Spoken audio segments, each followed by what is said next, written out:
श्री शिवाय नमस्तुभ्यम, हर हर महादेव, जय महाकाल। कैसे हैं आप सभी लोग। देखिए आज का जो ये वीडियो है ना, आप सभी लोगों के लिए बहुत ही ज़्यादा खास और विशेष होने वाला है। खास करके जितनी भी माताएं बहनें मेरे इस वीडियो को सुन रही हैं, देख रही हैं, अपने बच्चों के लिए और अपने परिवार के लिए सावन के महीने का ये सबसे अचूक उपाय करना बिल्कुल भी मत भूलिएगा। ये वही उपाय है जो कि खाली स्थान वाला उपाय पूज्य गुरु जी ने हाल ही की कथा में बताया था। पूज्य गुरु जी की कथा से सुन करके और समझ करके पूरे उपाय को बड़े ही आसान भाषा में आपको बताऊंगा। परंतु उससे पहले आप सबसे एक छोटी सी प्रार्थना, जो लोग पहली बार आए हैं चैनल को सब्सक्राइब जरूर कीजिएगा और वीडियो को लाइक करके देवादिदेव महादेव का कोई सा भी प्यारा नाम कमेंट बॉक्स में लिखना मत भूलिएगा।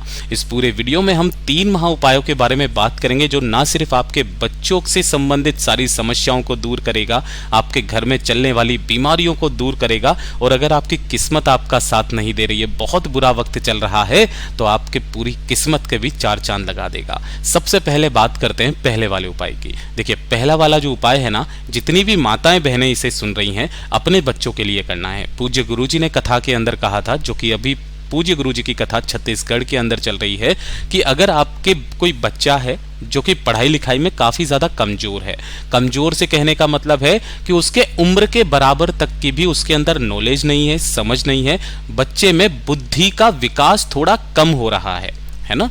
बुद्धि का विकास अगर बहुत ज़्यादा कम रहता है तो कई बार क्या होता है कि बच्चे की उम्र तो बढ़ती है लेकिन उसकी बुद्धिमत्ता नहीं बढ़ती है। तो बच्चे को बुद्धिमान बनाने के लिए, पढ़ाई लिखाई में उसका ध्यान लगाने के लिए, साथ ही साथ सही मार्ग पर मार्गदर्शन करने के लिए अपने बच्चे के लिए इस वाले उपाय को ज़रूर कीजिएगा। देखिए काफ़ी सारी माताएं बहनें इस चीज़ को लेकर के परेशान होती हैं कि उनके जो बच्चे हैं वो बड़े होकर के क्या करेंगे, पढ़ाई लिखाई में ध्यान नहीं देते हैं, खूब सारे इन चीज़ों को इग्नोर कर देते हैं। लेकिन अगर उनकी उम्र से उन्हें नापा जाए या आंका जाए, तब पता चलता है कि उनकी बुद्धिमत्ता किस तरीके से चल रही है। अगर आपको भी लगता है आपके बच्चे की बुद्धिमत्ता तेज होनी चाहिए, तो इस वाले उपाय को आपको इस सावन के महीने में इस विशेष दिन जरूर करना है। आपको लेना होगा मात्र 1 बेलपत्र, जो कहीं से भी खंडित कटाफटा ना हो। और जब आप महादेव जी के मंदिर में जाएंगे ना, तो वहां पर काफी सारी बेलपत्र चढ़ी हुई रहती है।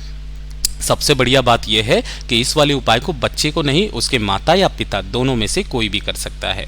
एक कोमल सी बेलपत्र आपको लेनी है, बिल्कुल कोमल सी, नई सी अगर मिल जाए तो बहुत अच्छी बात है, और 1 लोटा शुद्ध जल अपने घर का। ठीक है, अगर बच्चा आपके आसपास में है तो उसका हाथ इस कलश से जरूर टच करवा दीजिएगा।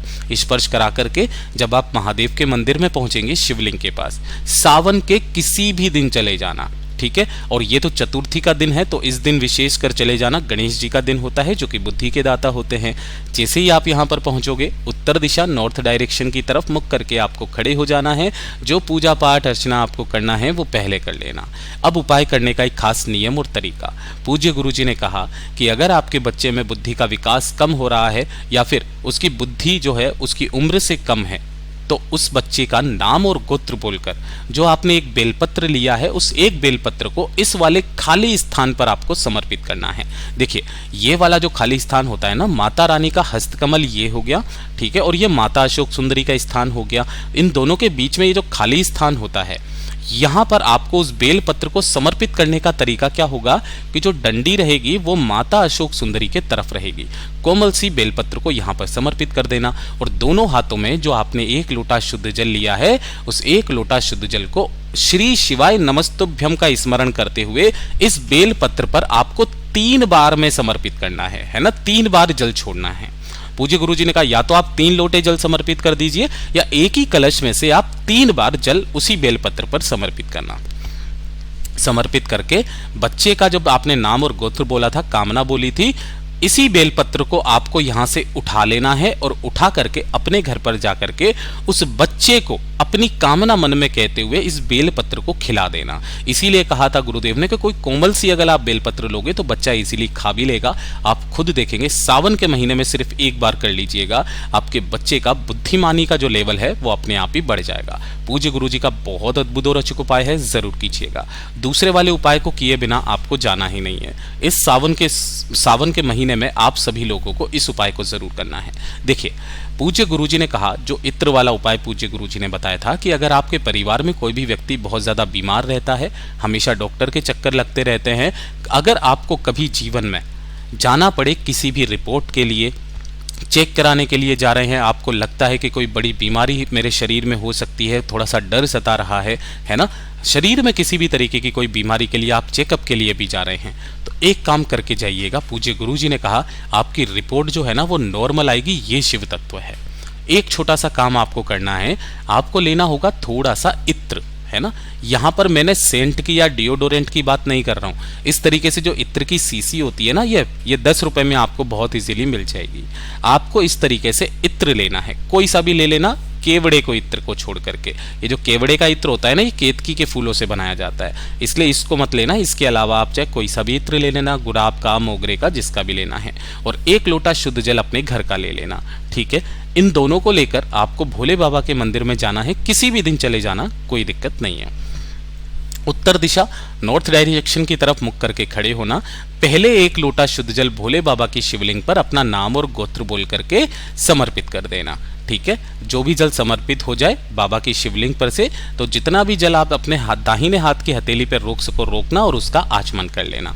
आचमन करने के पश्चात जो आपने इत्र लिया है, उस इत्र को आपको इस शिवलिंग पर 3 स्थानों पर लगाना है। पूज्य गुरुजी ने वो जो 3 स्थान विशेष बताए हैं, वो उसमें से पहला स्थान है कि जो ये शिवलिंग का, ये तो हो गया शिखर, और ये हो गया माता रानी का हस्तकमल, ठीक है। इन दोनों के बीच में ये वाला जो शिवलिंग का हिस्सा होता है बीच का, ये वाला है ना, आपको थोड़ा सा इत्र इस जगह पर लगाना है। पहला नंबर यहां पर शिवलिंग के बीच में, ठीक है। दूसरे नंबर पर जो आपको इत्र लगाना है वो लगाना है इस खाली स्थान पर। अपने दाहिने हाथ की अनामिका उंगली से भी आप लगा सकते हो, कोई दिक्कत नहीं है। आपको यहां पर थोड़ा सा इत्र लगाना है। और तीसरा नंबर, जब जल जिस जगह से नीचे की तरफ में गिरता है, ये वाला है ना, इस जगह पर आपको, इन 3 स्थानों पर आपको इत्र की मात्र 1-1 बूंद ही लगा दीजिए। और जब आप अंत में यहां पर आप इत्र की बूंद लगाएंगे, अपने दाहिने हाथ की अनामिका उंगली को रख करके महादेव जी से प्रार्थना करेंगे कि मैं इस बीमारी के इलाज के लिए या इसकी चेकअप के लिए जा रहा हूं या जा रही हूं, इसका ख्याल रखिएगा, महादेव कभी कोई बड़ी बीमारी प्रवेश ना करे, और जो भी बीमारी हो वो सब कुछ नॉर्मल हो। अपनी कामना करके यहाँ पर इस उपाय को करके फिर आप चले जाइएगा, आपकी रिपोर्ट है ना वो नॉर्मल आएगी, चाहे कुछ भी हो जाए। ये शिव तत्व है। पूज्य गुरु जी का बहुत अद्भुत और अचूक उपाय है, जरूर कीजिएगा। और ये तीसरे नंबर का उपाय जो पूज्य गुरु जी ने बताया कि श्रावण मास की चतुर्थी तिथि का सबसे अचूक उपाय है ये, श्रावण मास की चतुर्थी तिथि। अब भैया ये किसको करना है वो चीज ध्यान से सुनना। अगर आपको करियर में सफलता प्राप्त करनी है ना, करियर में सफलता के लिए, दूसरा आपका दुर्भाग्य आपका पीछा नहीं छोड़ रहा है, सफलता आपको नहीं मिल रही है, बहुत बुरा वक्त आपका चल रहा है, किस्मत साथ नहीं दे रही है, सरकारी नौकरी के लिए कोशिश कर रहे हो, नौकरी नहीं लग रही है, कोई व्यापार खोला वो उन्नति पर नहीं जा रहा है, तो अपने करियर में सफलता प्राप्त करने के लिए, जीवन में सफलता हासिल करने के लिए, उन्नति हासिल करने के लिए श्रावण मास की चतुर्थी के दिन इस उपाय को करना मत भूलिएगा। आपको अपने ही घर पर करना है। 1 लोटा शुद्ध जल अपने घर पर लेना, तांबे के कलश में, ठीक है। इसी के साथ इसके अंदर आपको डालने होंगे 1 चुटकी सफेद तिल। ये जो सफेद तिल होते हैं ये आपके करियर में तरक्की के लिए होते हैं। 1 चुटकी सफेद तिल उसी कलश के अंदर डाल देना। साथ ही साथ 1 लौंग का जोड़ा, जब भी मैं लौंग का जोड़ा बोलूं समझ जाना आपको 2 लौंग लेनी है जिसके ऊपर का फूल भी होना चाहिए, ठीक है। इन दोनों चीजों को आपको इसी के अंदर डाल देना है। साथ ही साथ लक्ष्मी के तौर पर 1 रुपए का, 2 रुपए का, 5 रुपए का, 10 रुपए का जो सिक्का मिल जाए वो सिक्का डाल देना। इस कलश को उठा करके चतुर्थी तिथि के दिन आपके घर में जहां पर भी मंदिर में गणेश जी विराजमान है उनके सम्मुख में आपको इस कलश को अपनी कामना कह करके रख देना है और 1 दीपक यहां पर गाय के घी का गोल बाती का प्रज्वलित कर देना है, ठीक है। जब रात्रि का समय आएगा, है ना, जब रात्रि को चतुर्थी का चंद्रमा निकल करके आएगा तो जिस भी व्यक्ति की किस्मत साथ नहीं दे रही है उसी कलश को उठा करके लाना और चंद्रमा को आपको इसी कलश से अर्घ देना है। किनके नाम से दोगे? चंद्रमौली महादेव के नाम से। आपको बहुत इजीली धीरे धीरे करके चंद्रमौली महादेव के नाम से अर्घ दे देना। वहीं खड़े होकर के महादेव से कामना करना, विनती करना कि बाबा मेरे जीवन में बहुत ज़्यादा तकलीफ़ें चल रही हैं, करियर में उन्नति नहीं मिल रही, सफलता नहीं मिल रही है, बस आप ही का सहारा है, बाबा मेरी कामना को पूरा कीजिए। ऐसी कामना करके आपको वापस नीचे की तरफ चले आ जाना है। पूज्य गुरुजी ने कहा 2 से 3 चतुर्थी करके देखिएगा, मेरा बाबा फल देना शुरू कर देगा। पूज्य गुरुजी के ये सभी उपाय बहुत ही ज़्यादा खास और अद्भुत है, ज़रूर कीजिएगा। वीडियो पसंद आए तो लाइक ज़रूर करना, चैनल को सब्सक्राइब ज़रूर कीजिएगा।